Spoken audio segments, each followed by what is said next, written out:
When one door closes, another door opens. But we so often look so long and so regretfully upon the closed door, that we do not see the ones which open for us. Sometimes we stare so long at a door that is closing that we see too late the one that is open. Before anything else, preparation is the key to success. Educate the masses, elevate their standard of intelligence, and you will certainly have a successful nation. I would impress upon your minds the fact that if you want to do a man justice, you should believe what a man says himself rather than what people say he says. A man's own judgment should be the final appeal in all that relates to himself.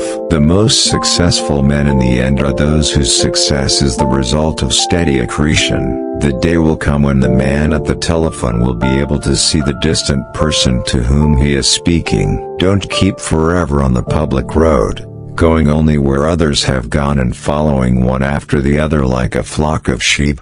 Leave the beaten track occasionally and dive into the woods.